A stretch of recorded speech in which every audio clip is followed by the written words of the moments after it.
मुनि का 7वां गुण है संयम। संयम यानी 8 प्रवचन माता।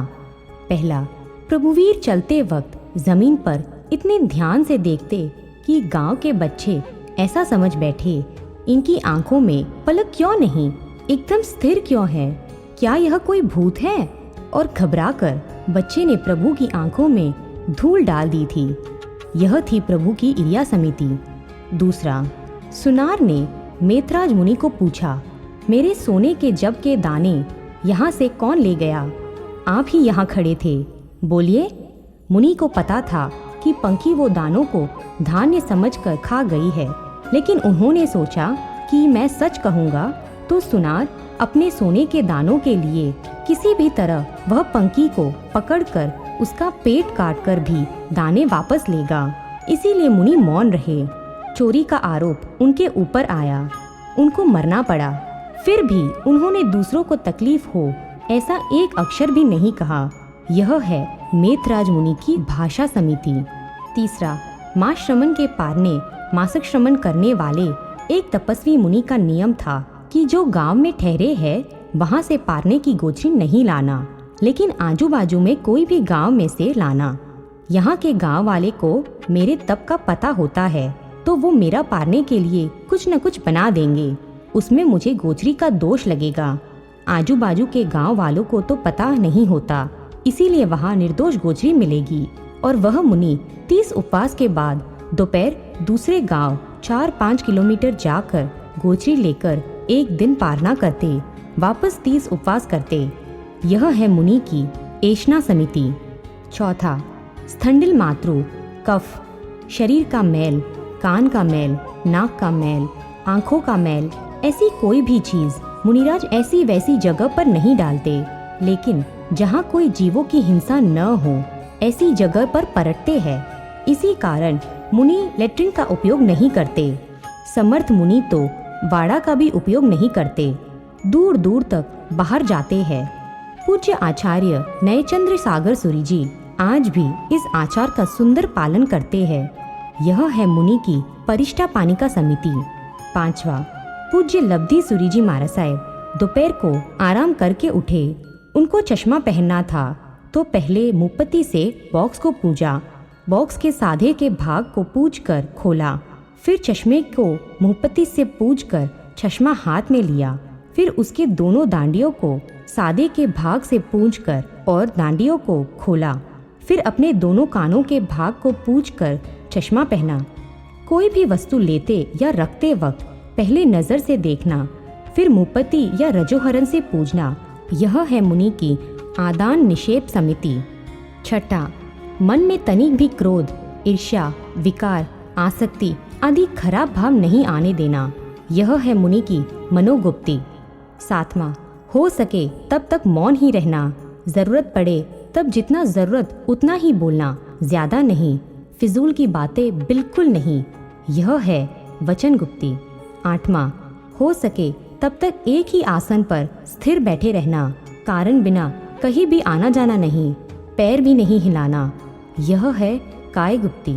मुनि की यह 8 माता है, उनकी गोद में ही मुनि खेलता रहता है, फिर भला दुर्गति का भय मुनि को कैसे हो सकता है? यह है संयम।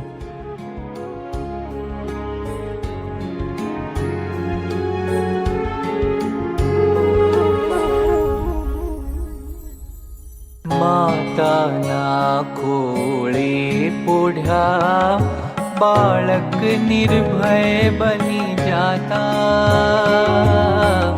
माताना खोळे पुढ्या बाळक निर्भय बनी जाता।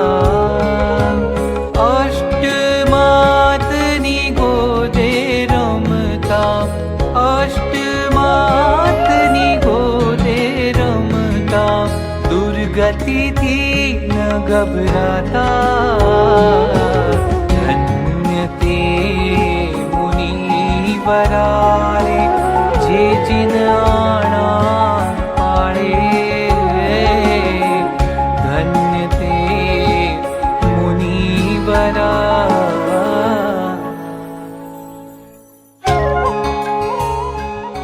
इंद्र महाराज राजा ने देव सभा में एक साधु की सराहना की कि यह मुनि की इरिया समिति को कोई तोड़ नहीं सकता। वो नीचे देखकर ही चलेंगे, एक पैर भी धरती पर नजर से बराबर देखे बिना नहीं रखेंगे। एक देव को परीक्षा करने का मन हुआ। वह मानव लोक में आया। वह मुनि जब राजमार्ग से आगे बढ़ रहे थे तब देव पागल हाथी बनकर दौड़ता हुआ आया। सब लोग हाथी से बचने के लिए भागने लगे, लेकिन मुनि स्थिर खड़े रहे, क्योंकि यदि वो भागे तो नीचे धरती पर रहे हुए छोटे छोटे जीव को बचा नहीं पाएंगे। हाथी ने मुनि को सूंड से पकड़कर जोर से आकाश में फेंक दिया।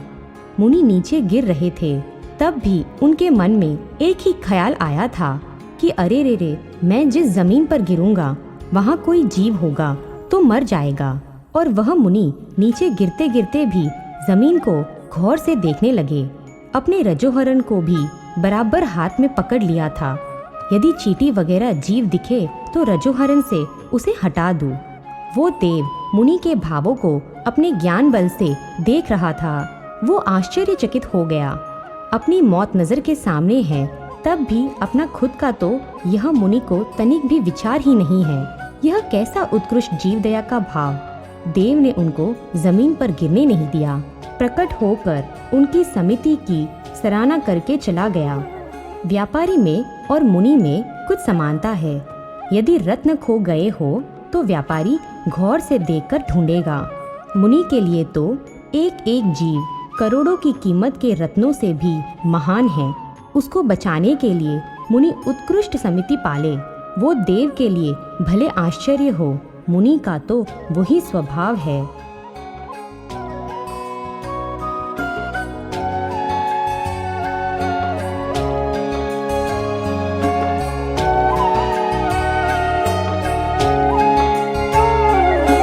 जैम व्यापारी खोवाया रत्नों पारी काई थी शोध,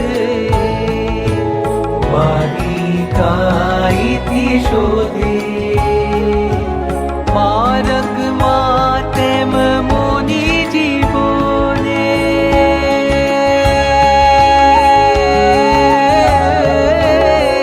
मारग मातेम मुनि जीवोने, नजरे नजरे नोले। धन्य ते मुनि वरारे जिन आना वाले। धन्य ते मुनि वरा।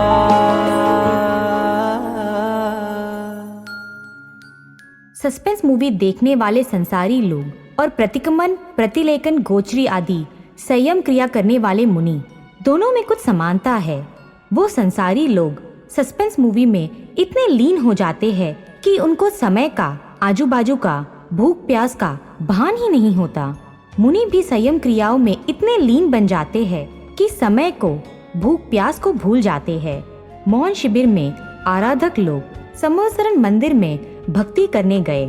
भीड़ होने के कारण समूह में भक्ति नहीं हो पाई। मुमुक्षु रुचि बैन एक जगह पर चैत्य वंदन करने बैठे। स्तवन शुरू किया, तब अपने आप आंखें बंद हो गई। स्तवन की पहली ही गाथा में वो रो गए। जब उनका मन संतुष्ट हुआ, उन्होंने आंखें खोली। घड़ी पर नजर गई तो वे खुद आश्चर्य में डूब गए, क्योंकि 2 घंटे बीत चुके थे। एक मुनि हर रोज 100 लोगस का कौसक करते थे। उनको आधा घंटा लग जाता। एक दिन 20 आसपास लोगस हो गए और उनको लगा कि अंगूठे को कोई चबा रहा है, लेकिन उन्होंने कौसक पारा नहीं, अंगूठा हिलाया नहीं, कौसक में लीन बन गए। जब 100 लोगस पूरे हुए, कौसक पारा, तब उनको ख्याल आया कि अंगूठे के नीचे की जमीन गीली हो चुकी थी। चूहे ने अंगूठे को खाया था। बहुत खून बह चुका था। यह है मुनि की क्रिया लीनता। पूरी विधि के साथ करेंगे, पूरी लीनता के साथ करेंगे।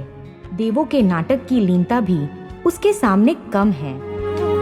प्रतिक्रमणादिक सर्व क्रियाओं विधि पूर्वक जे करता। प्रतिक्रमणादिक सर्व क्रियाओ विधि पूर्वक जे करता। देव जैम नाटक क्रिया माँ, देव जैम नाटक क्रिया माँ, लीनता ने धरता। धन्य ते मुनि वरारे जे जिनाणा पाड़े। धन्य ते मुनि वरा।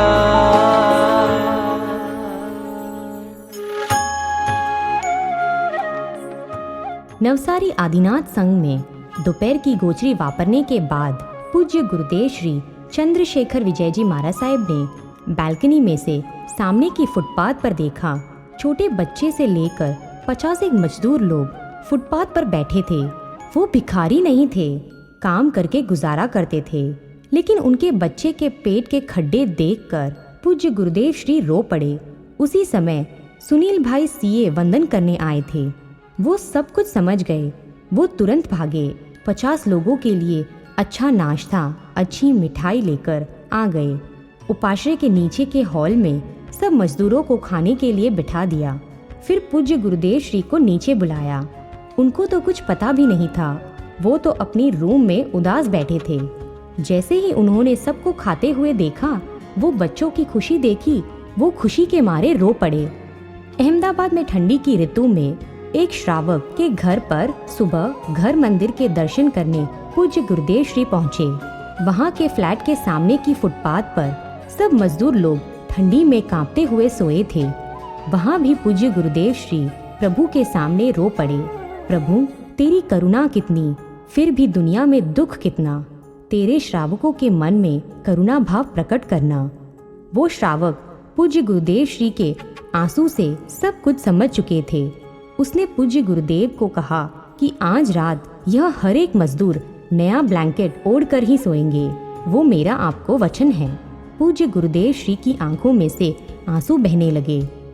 गुजरात में झिंझुवाड़ा गांव में चातुर्मास के दौरान एक मुनि रोज एकाशना का पचकान करते, खुद गोचरी लेने जाते। गोचरी मंडली में सबके साथ वापरने भी बैठते, लेकिन बाद में वो कुछ सोच में पड़ जाते, गुमसुम हो जाते, रोने लगते और बिना खाए अपने स्थान पर चले जाते। सबने उनको कारण पूछा, लेकिन वो कुछ भी नहीं बोल पाए, सिर्फ रोए। ऐसे 3 उपवास हो गए। आखिर उनकी मम्मी महाराज साहब ने उनको एकांत में पूछा। तब रोते रोते बोले, जब मैं गोचरी जाता हूँ तो गांव के गरीब बच्चे मेरे साथ साथ घूमते हैं। मैं जहाँ गोचरी लेता हूँ उस घर में भी वो बच्चे मांगते हैं, लेकिन घर वाले उनको नहीं देते हैं और मैं कुछ बोल नहीं पाता। जब खाने बैठता हूँ तब उनके मासूम से चेहरे नज़र के सामने आ जाते हैं। हमको जो चाहिए वो मिलता है, जितना चाहिए उतना मिलता है, लेकिन ये बेचारे मासूम बच्चे तो अपना पेट भी नहीं भर पाते हैं। फिर मैं वापर कैसे सकता हूँ? बस दूसरा और कोई कारण नहीं है। साध्वी जी ने यह सब बातें आचार्य देव को बताई। उन्होंने दूसरे ही दिन सब बच्चों के खाने पीने की व्यवस्था भोजनशाला में करवा दी। वो मुनि को दिखा दिया। हर्ष के आंसू बहाए मुनि ने, और चौथे दिन मुनि ने गोचरी वापरी। संयम का मतलब ही है जीवों के प्रति करुणा भाव।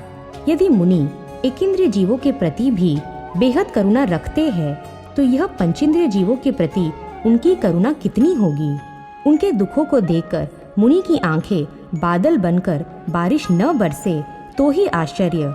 धन्य है ऐसे करुणाशाली संयमी मुनिवर।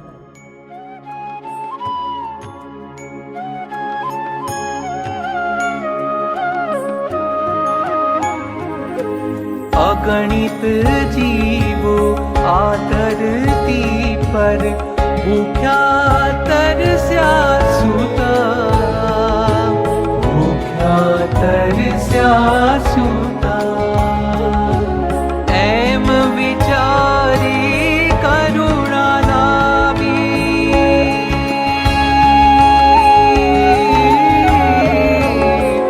एम विचारी करुणा नावी, भीनी आँखों लुचता। ते मुनी बराई